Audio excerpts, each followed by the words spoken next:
Building Men is brought to you by Finish the Race Apparel, FTRapparel.com, the creators of all things Building Men, and by Become Stronger Industries, become-stronger.com, the creators of handmade steel maces, hammers, and other badass equipment. I didn't have any fear or hesitations by putting that out there because I was already exposed. The massive catalyst for me in my life was when my past had come back and bit me in the ass pretty hard. And I got a missed call from a friend of mine who I haven't spoken to in a couple of years. I missed the call. He left a voice message, said, "Gavin, call me back as soon as you can." And I thought, fuck, did somebody die or what's going on here? This guy never rings me and he wants me to ring him back immediately. So rang him back and he told me, "Gavin, there's videos of you masturbating on a porn site. It's circulating around the town. Someone told me about it. People are seeing it."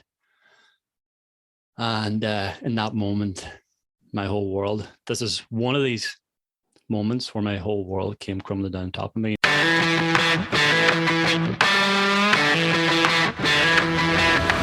You're listening to the Building Men podcast with Dennis and Anthony Miralda, brothers on a mission to help you become the strongest version of yourself, mentally, spiritually, emotionally, and physically. Welcome to the Miralda Minute, brought to you by Corona Premier. Today I will be talking to you about starting your day without your phone. So we have this beautiful moment when we wake up where we get to tap into our subconscious mind. This allows us to visualize what we want and help our brain drive our actions forward towards achieving our vision. However, all of this is interrupted when we immediately dive into our phone and bombard ourselves with messages, emails, social media the moment we open our eyes. So now our thoughts, ideas, and focus are immediately hijacked by the noise of the world. In other words, your mind will be occupied with other people's agenda, not your own. So unless you like starting your day with anxiety, stress, and depression, put your damn phone down and start your mornings with intention. Pick 3 things you would like to accomplish before picking up the phone and stick to it. What is up, brother? What's up, my man? How you doing? I'm good. We have a cool guest on today. It's interesting. As I was researching our guest, I went back and I listened to some of the beginning podcast episodes. And as you know, if you've listened to the podcast, I cringe when I think about the beginning podcast that I did and then that we did together. And his sounded pretty polished. And it goes all the way back to 2019 when he started the podcast. And there's so many similarities between our journeys. One of the first podcasts that he did was about things that he's doing on a regular basis, daily routines, daily rituals. And as I'm listening to it, I'm checking off yep, I do. Yep.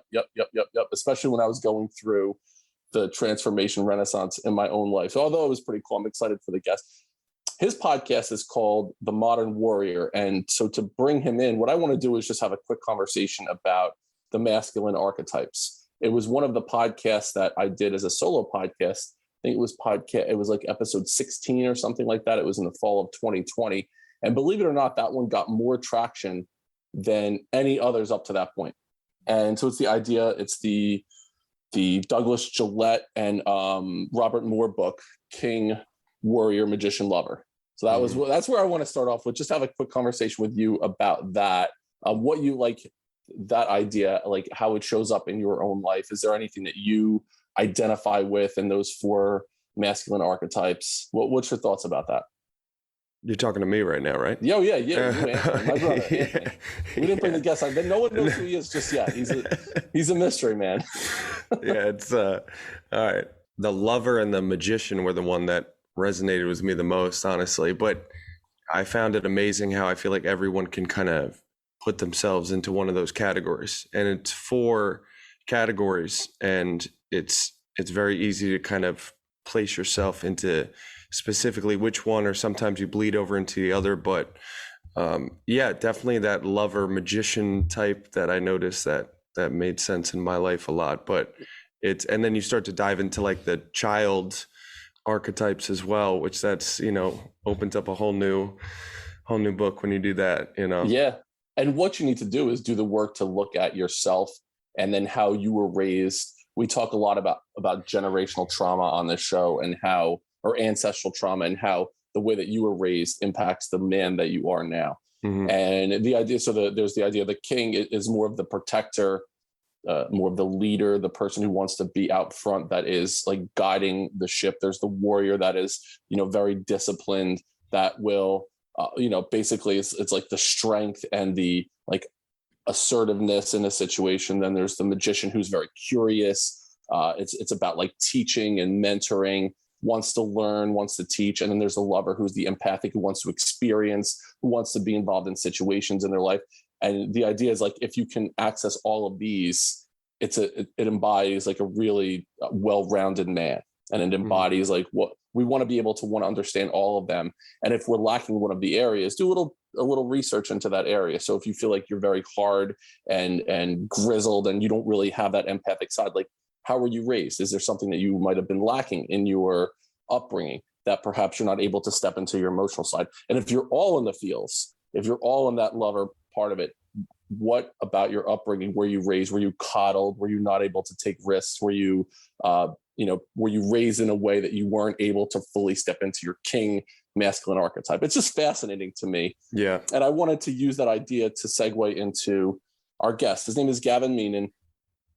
His idea is that he leads men towards a life of integrity, strength, and resilience. He's a former powerlifting champion, so I'm sure we'll have a lot to talk to him in that realm. He's an author, The Act of Self-Acceptance, Stronger Mind, Stronger Body, Stronger Life. He's the host of the Modern Warrior podcast. He's a good-looking dude. He's a guy that if you see him in the streets, you're like, that guy's famous. I don't know from why he's famous, but he's a famous dude.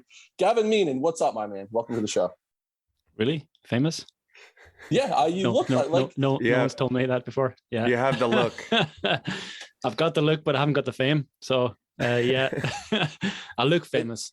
You do look famous. And so let's start there. Let's start with the Modern Warrior. So when you decided on the name of the podcast, what was it? What was it about that archetypical name, the warrior, that you brought into the name of your podcast?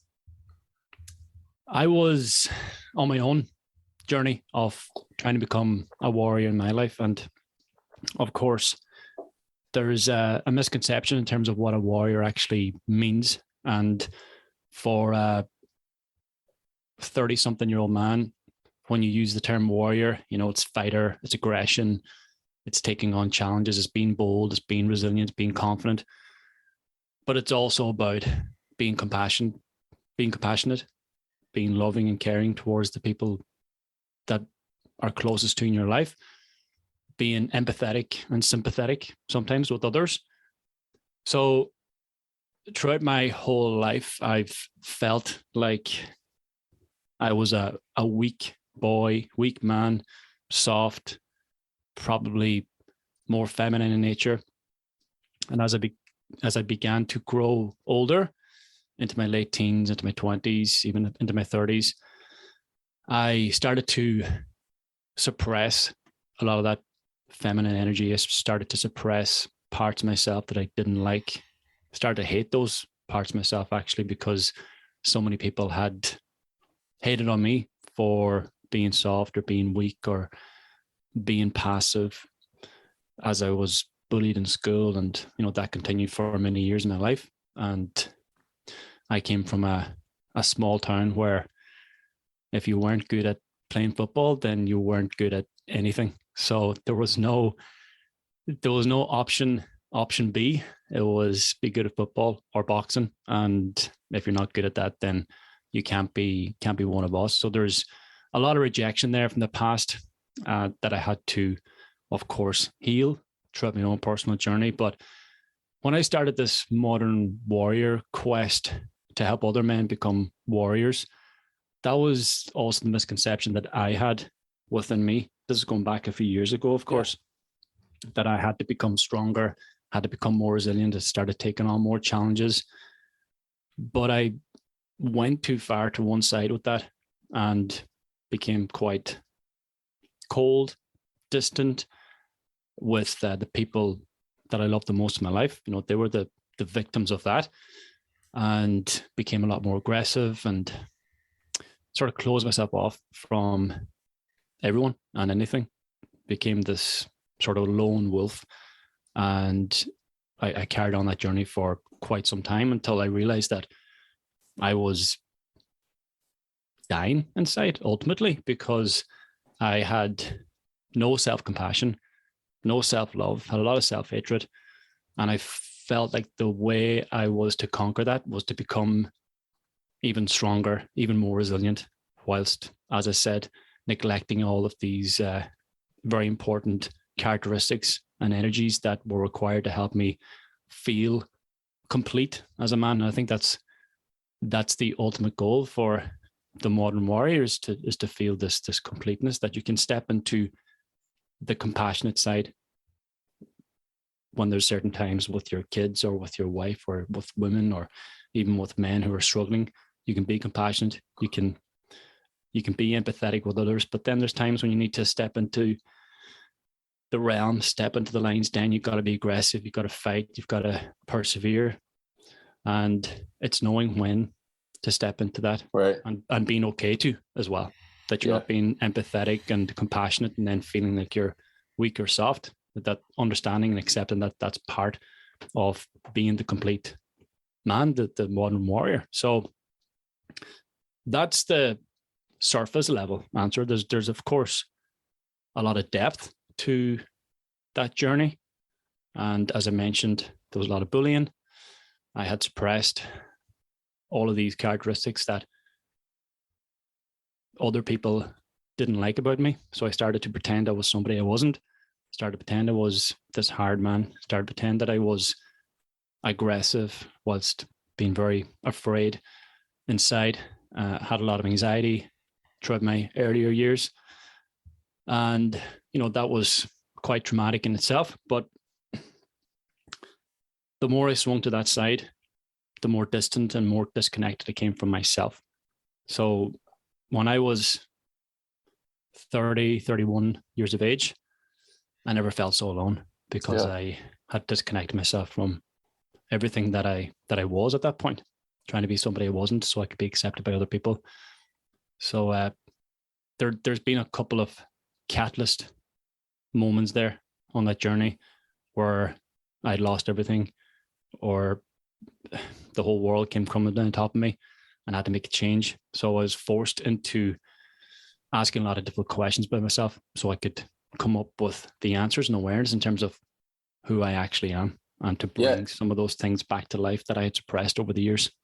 And you go deep into it on the different episodes of your podcast, where you're very authentic, transparent. You expose right from the very beginning of your podcast. You start exposing yourself in a way that took me a long time to get to that point, that I was comfortable in sharing the vulnerabilities that I had. And you did it right off the bat. I was on your podcast, The Modern Warrior, and after the episode was over, Gavin, I told you, I said, you did an unbelievable job with your interview style. It made me feel very comfortable. But also right off the bat, you came in hard. You came in hitting hard with a question that got me emotional. And for a long time, I stuffed stuff down. I pushed it down for a long time, and it all came out in this, mushy guy kind of thing, to where now I'm okay with shedding tears if they come up. And you got it right away out of me. And I'm like, this guy was really good. He got me crying within the first 3 minutes of the episode. So think about your journey as a podcast host. What are some of the episodes that you put out there, or even if you could pick out one episode that you felt like, wow, this one, I pushed my chips into the middle of the table and I said, I'm just going to put it out there on the table. It's really exposing for me to do that. What was one of those episodes that you remember? It had to be the porn crastination episode. I think that was the answer you were expecting there as well.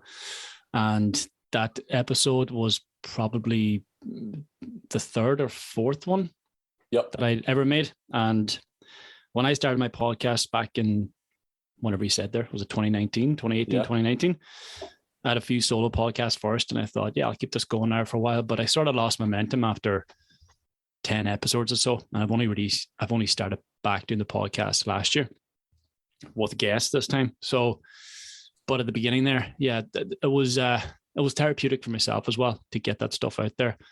And I spoke about my addiction to porn I know that's something that gets thrown around an awful lot in terms of like, is that even a thing? For me, I think it was definitely a thing because it had such an influence on my life and my behaviors, and it was a daily thing.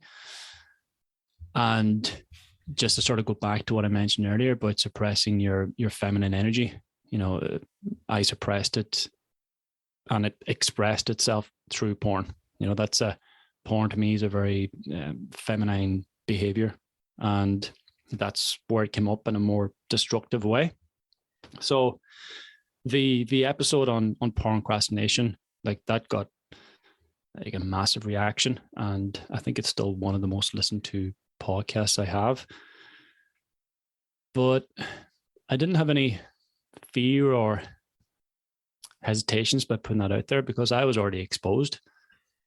The massive catalyst for me in my life was when my past had come back and bit me in the ass pretty hard. So to give a bit of context with that, there was one afternoon when I went to the gym and I was about to start my training session, and I got a missed call from a friend of mine who I haven't spoken to in a couple of years. I missed the call. He left a voice message, said, "Gavin, call me back as soon as you can." And I thought, fuck, did somebody die or what's going on here? This guy never rings me and he wants me to ring back immediately. So rang him back and he told me, "Gavin, there's videos of you circulating on a porn site of you masturbating on a porn site. It's circulating around the town. Someone told me about it. People are seeing it." And in that moment, my whole world, this is one of these moments where my whole world came crumbling down top of me. And that was the knock-on effect of a lot of the suppression. Yes, suppression of my feminine energy, but suppression of a lot of pain and trauma from the past too, where I developed a very unhealthy relationship with porn addiction. And throughout that addiction, at its peak, I would go into these webcam chat rooms and expose it all. You talk about exposure in terms of me putting my story out there. Well, I was exposing myself for a very long time in a secretive way. And it all came out 2 years later. This was 2 years after I was starting to move away from the porn addiction, had made some changes in my life. I got that call a couple of years later. Somehow the clips ended up on a porn site, was being circulated around my town. And I thought I was going to lose everything. I thought I was going to lose my relationship, business.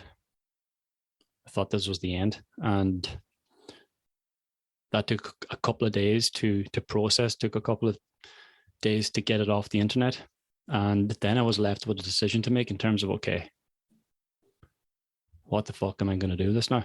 I've been completely exposed, humiliated, if I want to label that as a humiliation, or can I use this experience for strength? Because I know full well that there are other men out there who are going through similar struggles, maybe not a porn addiction, but they're suppressing some sort of pain, or they're expressing that pain in alcohol or drugs, or just feeling depressed or anxious in their life. And porn is also a massive factor for many of these men. So that's where I made the change to go from just being a regular personal trainer coach to going down the road of helping men improve their lives and ultimately become the stronger man with the stronger mind, the stronger body, and live a stronger life. That was the beginning of that journey, and that also inspired me to write my first book. So that, and also I had a lot of questions to answer in my own life in terms of how the fuck did I get to this point? All of the suppression from the past, it was completely out there for everyone to see. And of course, people will have their judgments and make up their minds about it, and will begin to see me in a different light. And I said, that's okay. That's their opinion. That's their thing. But I'm going to do all that I can right now to become a much more stable, much more compassionate, much more resilient and confident and stronger individual. So that forced that change, and through making that choice, through that experience. And yes, how did I get to that point? I mean, there's been so many layers to that journey. The first layer was understanding that porn was my escapism for many years, escaping from myself, ultimately, escaping from my pain, my insecurities, escaping from people, even, not allowing people to come in because I feared the rejection, or I was afraid of them hurting me. And porn was my very secret, private outlet where I could fully express myself and have a level of control over a life that I didn't feel in control of. And it also numbed a lot of pain for me. So there's been a couple of instances, one which, again, a world crumbling experience where when I was 18, I took my dad's car for a drive, and it was after my first week in college, and it collected three of my friends, went for a drive around my neighborhood, around my town. And I was turning to go back home, picked up a bit of speed. Now, again, when we talk about suppressing parts of ourselves, I would be in the car. I was showing off, of course, trying to be this hard man, cool guy, all these things that I felt like I wasn't, and trying to force it upon myself so that others would perceive me in a different way, even my closest friends. So the car offered me that opportunity to be someone else. So picked up a bit of speed and crashed into an oncoming car. This was a month before my 19th birthday at the time. And the lady in the opposite car, she died immediately on the scene. So that was a pain that I had buried for well over a decade before I started to speak about it, and something that I use porn to escape from. Porn and drinking as well was a massive factor as well in that, in the first few years after the incident. And it wasn't until I was 31, 31, over 10 years, before I reached out to a counselor and started to talk about that life-changing experience in my life. So all these things, as I said, led to the point of that exposure. And in a way, it was the best thing that ever happened to me, because now I had nothing more to hide. I didn't have to be pursuing any secrets or any private matters in my own life. I could tell the truth because, hey, everyone knows anyway. Everyone knows about this addiction. Everyone knows. Everyone has seen me fully exposed. So I've got nothing to lose now. So there was great liberation in that. As I reflect back on it, of course, at the time it was soul destroying, but as I reflect back and you're exposed to that point, what else is there to lose? So right. I had a great level of freedom from that experience that I could take. You know what? It's all out there anyway. So let's use this now as an opportunity. Wow, Gavin. I mean, I truly appreciate your willingness to go down that journey with us, expose that those skeletons that were in your closet that you have since exhumed. We had a podcast guest on, his name was Nick Alfano, and he says the most powerful dude in the room is the one with nothing to hide. And once you're able to own everything that you've gone through and shine the light on it, basically you took your pain and made it into your purpose. So one, I want to recognize the amount of courage and strength it takes to go back into that part in your life and share that with us and with our listeners as well. I'm sure I'm sure other people that are listening, you need to like push it back up onto the rest of your mouth right now, because like all of us listening, it was a really crazy story that you just shared with us right there. So as you were going through that point, so from 19 years old until you said you got help at 31, that whole time you were using porn. I'm sure there were other vices or addictions that you had during that time. As you were going through it, was there that little devil on your shoulder that was telling you, you're a piece of shit, I can't believe you're doing this right now, stop, you need to? Or were you so numb to it? Were you in like so overwhelmed with like trying to buffer that emotion that you just didn't even hear that little devil on your shoulder? Building men of character, integrity, strength, compassion, and empathy through transformational mentoring, coaching, and motivational speaking is our mission here at Building Men. To work with me as a one-on-one life coach, you can find information in the show notes, or you can visit our website at buildingmen.io, where you can book a free 30-minute discovery call to help you become the strongest version of yourself mentally, spiritually, emotionally, and physically. Now, back to the show. Yeah, didn't hear it, man. It's strange, because when I was in it, I wouldn't question it. Maybe I didn't want to question it because it felt so good whilst you're in that spiral of porn and drinking.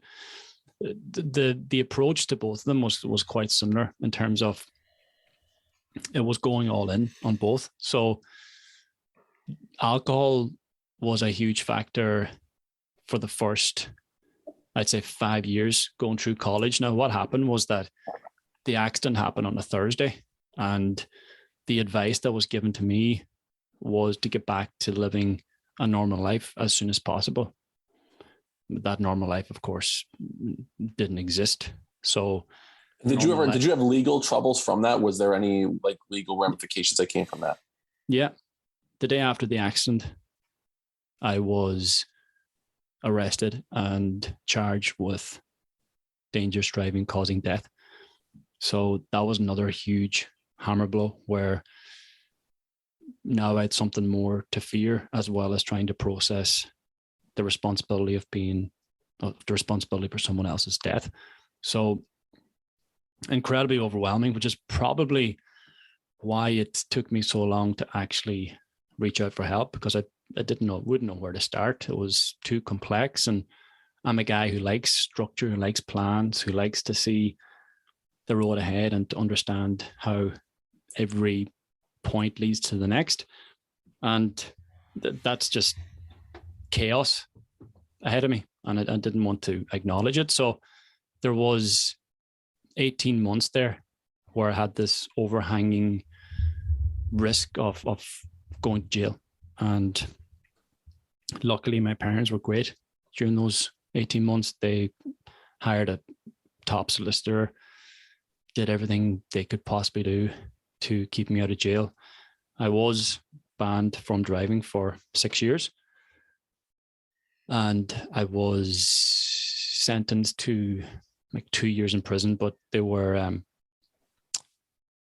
it was a suspended sentence, which means keep your nose clean for 2 years and you'll be right. Okay. So even after that, you're sort of sometimes skating on thin ice, because if you step out of line, you know what the consequences are going to be. But although I wasn't sent to prison, physical prison, I was in my own mental prison, and I was caught in that cell for a very long time in my own private life, and didn't speak to anyone about it. The big reason I didn't speak to anyone about it is because I felt no one's going to understand this. No one's going to get it. What's the point? And it wasn't for anyone else to understand, but it was for me to just share that story. And eventually I did with a counselor. However, I let that linger for such a long period of time that it just accumulated over the years until one day it just hit me like a ton of bricks. It was the guilt that was the tipping point for me, and the guilt for what I'd done or what I'd caused, and leaving a young boy without his mother behind. He was also in the car with her on the day, and thankfully he survived.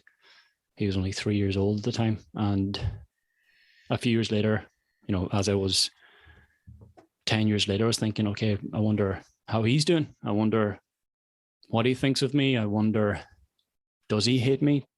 Does he forgive me? And I started to feel very guilty for what I had taken from him in his life. And that was the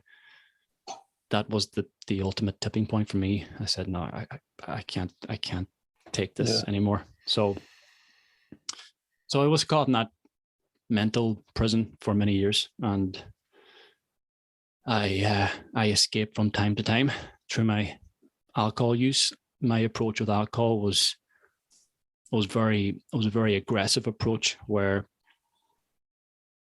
I just didn't give a fuck. If there was drink to be drank, I would drink it without considering any consequences whatsoever. And I've had countless blackouts over those first 5 years. And again, you talk about a devil on your shoulder, never existed. I never acknowledged it. And it was same with the porn, a very aggressive approach. You know, it wouldn't be just 10 minutes, bing, bang, boom, get on with your life. It was sometimes 6 hours into the night getting lost in this thing so that I didn't have to sleep. So I didn't have to lie there in silence. And that's when the devil would appear. Would it be devil or would it be angel? Maybe giving me some sort of sign that there's something more there. But it was in those moments of silence and peace that things got very, very uncomfortable. And as I was not driving at the time and I was in college, which was over 2 hours away from my home place. So I traveled 4 hours every weekend back and forth to my home place to college. And sometimes my iPod would die. I'd always have music on because, hey, I don't want to be in silence. Sometimes the iPod would die and I'd be on this bus and this wave of, I don't know what you call it, depression maybe, sadness would come over me, and an extreme feeling of loneliness as well and guilt. So I would sit with that, but it's strange. I would never associate it with the car accident. Although I could be thinking about it, I'd never sit there thinking, oh, you know what, I better go and talk to someone about this, or I better do something about it. It's almost as if I accepted that this was it. This is my life now, and this is part of the process. I'm to suffer the consequences of my actions here, and that's just the way it's going to be. I don't deserve anything more, and that's probably why I allowed myself to linger in that place, because you know I hated myself for what I'd done, and that's an ongoing process today. I have to go through the process of forgiving myself on a regular basis for what I'd done. And I've got much better at that now as I got older, and as I've received help and talked about it, and I have got my strategies and tools to help me with that. But I absolutely hated myself. And I think that's also part of the drinking. I didn't give a shit. Yeah. Didn't wake up tomorrow morning. Who cares if I whatever, damage myself in some sort of way? Who cares? I don't deserve anything better than this. And that showed its face more so whenever I would meet her. I'd sometimes meet her nephews on a night out. Now, her family were absolutely amazing throughout that whole process, and that's something I'm forever grateful for. And her nephews, again, as I said, I come from a small town, and my parents owned the pub, and her nephews would often frequent the pub and be out drinking, and great guys. 3 brothers who became her son became their adoptive brother. So I'd meet one of the brothers and I'd have a brief conversation with him, and he'd tell me, Gavin, look, that could have been any of us, me or any of my brothers could have taken the car and crashed it and caused an accident. Like, it was just an accident. He didn't mean to do it. Right. It's okay. And at the time, that just went over my head. I'd acknowledge it, of course, and I'd say, okay, yeah. But what I wanted to hear was, yeah, Gavin, we hate you for what you've done. You should suffer now. And hope this is hanging over you for the rest of your life, because that's what you deserve. And that was the sort of confirmation that I was after, that I deserved that for what I had done. So that was something I carried with me for many, many years. And it's something that I still have to sometimes address, right, and process. And I'm sure, Gavin, even just talking about it right now is partially a therapeutic session for you, going through and retelling these events, but understanding when you wanted to hear that from her family, her relatives, it was really you needing to hear that from yourself. Like, you needed to close that loop for yourself and then finally be able to forgive yourself. You mentioned that you felt that you were the only person in the world that's going through this. How can anyone understand what I'm going through? But with one thing that we've realized here is there's 8 billion people in this world, right? There are other people that are experiencing the same thing.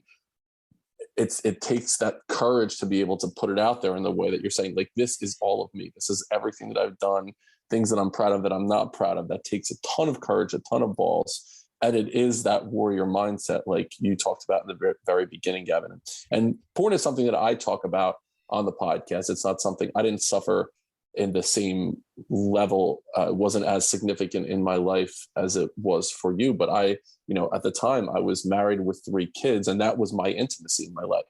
That was the only way that I was able to connect with intimacy was by using porn. But I always had that when I was, in the moment, I would feel the rush. And then as soon as it was over, that little devil on my shoulder was basically calling me a piece of shit. Like, are you kidding me? Look at yourself right now. You're in your early 40s and this is what you're doing. You're trying to be a leader of young men and this is what you're doing right now. So for me, it was always this immediate, like, it was a rush and then immediate shame. Immediate shame as soon as it was, the act was completed. But being able to talk about it in that way, like, other people are experiencing this right now. There are people that are listening that are either feeling so deeply what you're saying right now, or know someone that has felt very deeply what you're saying right now as well. So I really appreciate, again, you going down that journey for us. You mentioned, Gavin, it wasn't until you were 31 years old that you finally reached out to someone, to a counselor, to a therapist for help. So what did that look like? What was the process that you went through to be able to finally, like, pull yourself out of those, the grasp of those skeletons that were trying to pull you down? Yeah, I remember giving her a call after I finished up training some clients in the gym, sitting there in the car. And this had been ongoing for a couple of weeks, where the guilt was just tightening its grip on my soul, on my life, and it was beginning to drag me under even more. I was already under, but began to drag me under even more. And I just hopped onto Google, counselor, Sligo. Probably the first name that came up. I gave her a ring, and I said, "Look, I need to talk to somebody. I've just got a lot of things here that I'm struggling with." So that was a process of 12 months, and around 12 months. And I don't remember any of those sessions. I don't know what was said. I don't know what happened in any of them, apart from one moment. Again, that's something I'm confused about. I'm not too sure why. I don't remember anything else. But the whole process throughout the counseling sessions was to peel back the layers in terms of the car accident and my associations with porn and all these type of things. But it got to a point quite near to the end where she asked me, well, if this deceased woman, who I actually knew quite well and had a good relationship with because I worked alongside her in the local shop in town. Again, small town, everyone knows each other. And I worked there for some summer jobs and as a part-time job when I was in school. So I got on really well with her. And she asked me, well, if she was here today, would she forgive you for what had happened on that day? And that question floored me. It took me some time to come up with an answer. I had to think about it, think about the type of person she was, her caring nature, and the love she shared with me and everyone she met. So I said, yeah. I think after some time, I said, yeah, I think she would forgive me, knowing the type of person I was and knowing that I didn't go out there to harm anybody or kill anyone, and knowing that I had a good relationship with her. You know, she thought well of me and I thought well of her. So I said yes, but I don't think I fully believed it. I think that was what I wanted to believe. So it took me more time to think about that answer and to really believe it. So, and that continues, as I said, to this day. Sometimes I'm challenged by it. I'll take it with me and I'll try to reframe the situation or to revisit it or to change my perspective on some sort of way and understand that, you know, I didn't go out there to harm anybody in the day. It was an accident and there were unfortunate consequences to it. And yes, so that's the only moment I remember from those 12 months of counseling. And every single session, I was letting something go. It was the first time I had ever talked so intimately with somebody about my struggles and problems. It was something I looked forward to every single week. It was the best hour of my week every single week for those 12 months. Shortly after the question of forgiveness, I said, you know what, I think we're done here, and I think I've got what I had seeked out to find. You know, some level of forgiveness, not full forgiveness. But I found myself back in the psychologist's chair within another 6 months, because the thing about it is, once you go through a certain layer or you overcome a certain barrier, another barrier becomes visible to you. You say, oh, okay, there's something else here. So I went to a psychologist after that, because I felt that a psychologist may go a little bit deeper in terms of helping me understand why I still felt this level of emptiness, or why I didn't fully accept myself or love myself. So I think, you know, there's more here that I need to discover. I need to become aware of and try to change my story about it. And that was a process of 2.5 years. I finished with him only maybe 4 months ago. And that was a whole other journey. That was going back to childhood and revisiting parts of my life that I'd never visited before as an adult, understanding that the first 3 years of my life, I lived right next door to my grandparents' house, where in that house lived my auntie, lived several aunties, lived my grandparents. We lived right outside their doorstep in a mobile home whilst my parents were building our home house at the time. So the first 3 years of my life, those formative years, I had a massive family there, a big family, loving family, loads of, as I said, aunties. I had my uncle as well, who lived in the house because they were quite young at the time and they were all still living at home. But after the third year, after the house was built, we moved away, and that was an incredibly traumatic experience for me that I never acknowledged, only up until probably 18 months ago. I was talking to the psychologist, and I thought, yeah, okay, well, that's bringing something up, because I had a brilliant relationship with my auntie at the time. Probably had a stronger bond with my auntie than I did with my mother at the time. It was that strong. It was that she would have this completely different personality from all her other sisters, all my other aunties. She had this carefree nature about her, and if my mum was giving out to me about something I did, my auntie would step in and bring some humor to the situation and say, hey, Gavin, look, it's not that big a deal. So she was a soother, she was a comforter.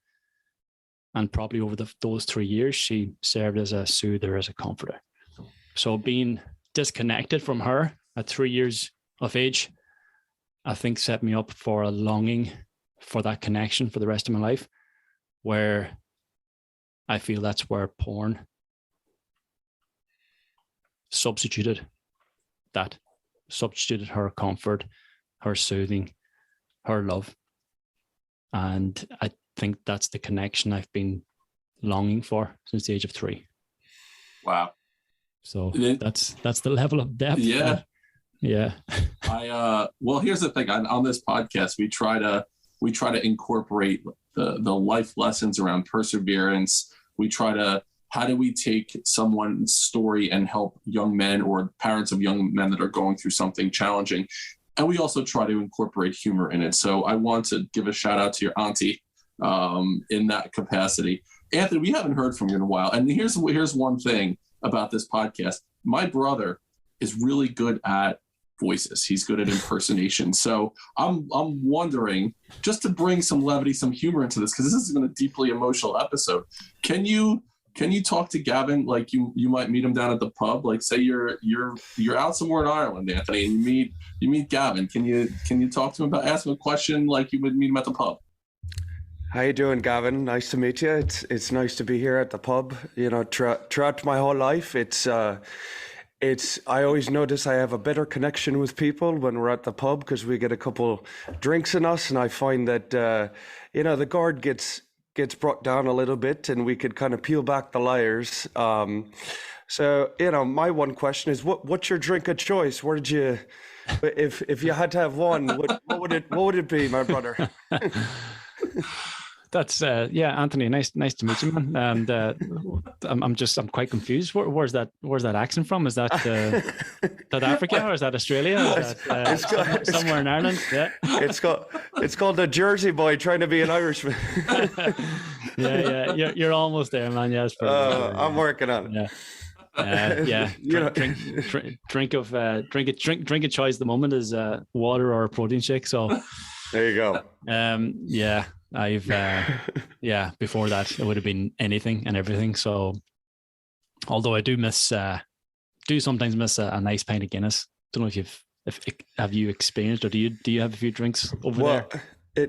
We've heard that Guinness is way different in Ireland than it is in the States here. Like, it's completely different. Yeah, they don't ever, like, we get them in cans, and that's like unheard of in Ireland, right? So that's not good. Yeah. You have to take a trip over here someday and experience some real, genuine Irish Guinness. Yeah, it's good stuff. Yeah, I've given up. I've only recently given up the drink since last November was the last drink I had, and just decided that it wasn't serving me anymore, and it was not adding value to my life anymore. So, but before that, as the years have progressed, I've been drinking less and less and less. And I thought, you know what, I don't even need this anymore. But a good pint of Guinness is definitely something that I would reminisce over sometimes. If I miss anything from having a few drinks, it would be a really good pint of Guinness. Yeah. And Anthony bringing out what did we call him, Anthony? Was it like Seamus? I don't. We had a name for your Irishman accent. So Seamus Sweeney. That's a good one. I like that. Yeah. So when you talked about having to go back and relive those memories and really figure out where the root of everything was. It's something that we really believe in here is when you're trying to overcome something, some vice, some addiction in your life, there's a root for it. You weren't born, most people were not born in that capacity, especially addicted to porn, right? It wasn't something that people were born with. There's some event that happened. So to be able to go back and do the hard work to look at it. It's not easy to go through that situation. It's really easy just to keep covering it up with other vices, with other addictions and things like that. But what you did that hard work. So if I'm listening to this, so I'm either a young man in his teenage years who thinks there might be some struggle with porn right now, where I'm in the bathroom on my phone on a regular basis looking at, RedTube or Pornhub or whatever it is, or if I'm the parent of a kid who thinks that this might be something that they have the propensity for, what's the first step that I would take to help myself if I'm looking to get past this addiction that I have right now? No judgment anyway, that's for sure. No judgment. I think the reason I didn't speak about it is because I feared the judgment from my parents, from society, from people, because there was such a stigma about porn. It was something dirty, seedy.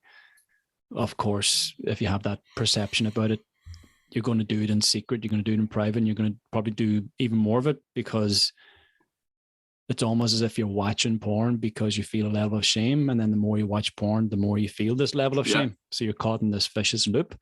So to have an open, honest conversation about it, and I would encourage any parent, probably a father to a son is most likely going to be the scenario, to have an open conversation with his son about pornography, and just to help him understand what's out there, and that it's not a means to, it's not a healthy means to establish a level of intimacy in your life. I think that's, as you've touched on as well, Dennis, that you didn't have a lot of intimacy or any intimacy in your life. And instead of perhaps having that conversation with your wife, or even for myself, having that conversation with my girlfriend or my wife, in terms of, look, I really struggle to go all in here when it comes to sex. I have this sort of unhealthy perception about it, just based on my upbringing, based on the Catholic religion and the stigma attached to that in terms of sex and relationships. So I struggle to go all in. And so if you have that open conversation, you can then begin to work through it. And that's something that I still would feel resistance towards, in terms of going all in something. And I think to be intimate with somebody, like fully intimate, you've got to have that level of self-compassion for yourself, to know that, you know what, I deserve love, and I deserve intimacy, and I deserve happiness, and I deserve success in my life. But I'm not allowing myself the permission. I'm not giving myself permission to go in, because I see going all in as a huge risk, a risk of being hurt through a rejection, or through feeling this sense of shame that I maybe would have experienced in the past when I expressed myself in some sort of way in front of my mother. But your wife or your girlfriend's not your mother. And you have this unhealthy assumption in your mind as to how this experience or this conversation or this expression is going to play itself out with the woman in your life today. So no judgment. I mean, Jesus, like if we could just park the judgment, boys especially would be more open and more honest and more truthful about the struggles that are going on in their lives. Because if they're not going to open up or be honest about it in their teens, it's going to follow them through into their 20s, 30s, into relationships, marriages, breakups from those marriages, because of this underlying struggle they've never felt safe to express in their life, because of the fear of judgment or rejection or hurt from other people. So I think it's for the parent to step in at an earlier age, 12, 13, whenever those hormones start to kick in, and having that discussion with their child about the risks out there, and also that it is out there, and that sex is okay. It's a healthy thing. And if they're having struggles with it, that you're there for them to have that conversation with, but no judgment. You're there to help. So I think that's something as well for, you know, we talk more about the parents and that topic, but for the boy who's maybe struggling, or the young man who's struggling with porn, well, hey, we're having an open discussion about it now. Yeah, absolutely. No judgment. And if you don't feel safe enough to open up to your mum or dad or your girlfriend about it, then find a man out there who's openly speaking about it, his own struggles. And that's been a big catalyst for what I do, is that because I speak about my own struggles, it's removed that barrier for men to open up to me about their struggles, because they know I'm not going to judge them, because I've been through it myself. So find that man in your life and speak the truth. Absolutely. Yeah, I appreciate you saying that. It's interesting because we had a guy on the podcast, his name was Carl Thomas. This is going back to February timeframe. It was episode 117. And the name of the episode was When Shame Gets Real. And he talks very openly about his own addiction to pornography and normalizing the conversation with his kids. So to say, like, listen, Like if I'm having a conversation with my son, I get it. Like if you see a pair of boobs, you have a reaction to it. It's human nature. It's when it's the constant dopamine hit of scrolling through to the next, to the next, to the next. And then you need to change the level of intensity of it. And it becomes that it's a constant, as you're watching porn, you're basically like digging a hole for yourself, and it's getting deeper and deeper and deeper and deeper until you look out from the hole and you can't even see the surface anymore. That's pretty much what's going on. And then you mentioned, Gavin, the idea of self-compassion in a relationship. I'm going to tie in Jerry Maguire really quickly. I love the movie. I love that Tom Cruise has the balls to get outside of Bob Sugar and the way that sports agencies are going, and he does his own thing. But the thing that I disagree with is when he's telling Renee Zellweger that you complete me. And here's the reason why. To be in a relationship, like you need to, you mentioned self-compassion. You need to complete yourself first. If you're going to be in a healthy relationship with another human being, you can't look for that other person to complete you, because if they start to change and struggle with something, now you're left with this void, and that void can be taken up by a vice and addiction. So go into a relationship being able to complete yourself, have that self-compassion, and then together you can make each other stronger, but you can still be that complete person. I just needed to throw out that reference to Jerry Maguire there. So before Gavin, this has been already an hour, and it has been one of my favorite hours on this podcast because of your level of transparency, authenticity. And there were like 33 things that I wanted to talk to you about. We got to one of them during this time.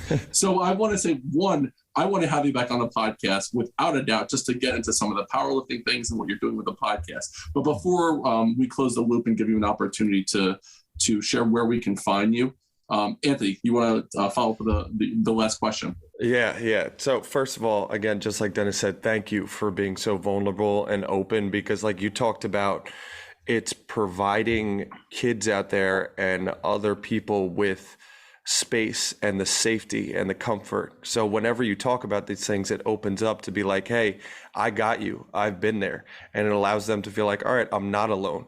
And the more people that speak out about this, the more people we can come together and help. And like, who knows how many people you've helped who were on the brink of suicide or felt like they were alone in all this, because until you open up and have that conversation, you feel like you're alone. You feel like it's just you going and suffering every single day. So again, I appreciate everything that you're saying. And it's always nice to hear someone talking about this stuff. And so my last question is, if there's one thing that you could tell our Building Men audience that they can do starting once they shut off this podcast to kind of kickstart their life, get going in the right direction, what would that one thing be for you? I think it's important to acknowledge the things that are no longer serving you in your life right now. And of course, we're all guilty of hearing the information and saying, oh yeah, you know what, that sounds a lot like me. I should do something about that. You switch it off and you get on with your life, and it's never done. So grab a notebook, a pen, and maybe even write down some of the things that this podcast has brought to mind, brought to the surface for you in your life, because there's something there for you to work on. There's always something to work on. Like we're a work in progress our whole entire lives. So to acknowledge what that is, and then to set up the roadmap to take you from where you are to where you would preferably like to be in your life. But I think ultimately there's a lot of things in our lives that do not serve us anymore, and serve us in a way that benefits us. There are things like I could reflect back on my porn addiction and say that served me for a period of time, because that became a huge comforter, escapism from the pain I was experiencing. So I could justify that addiction as a means to soothe the pain. But ultimately that was a misconception that I created in my own mind to justify the use of it, where I was only ignoring the pain. And that pain became stronger and stronger and stronger the more I ignored it. Every hour in porn was another piece of, or another addition of fuel to the already burning fire within me. So right now there's fire alarms going off in your life potentially. You've got to acknowledge what those are and ask yourself, why are you standing there ignoring those alarms whilst your whole world or your life is potentially beginning to burn down all around you, get out of the fucking building.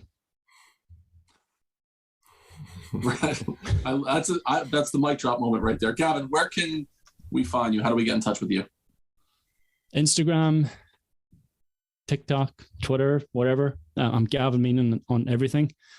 I must be the only Gavin Meenan in the world, or else there's another really pissed off Gavin Meenan in the world, and I've used his name on every platform possible.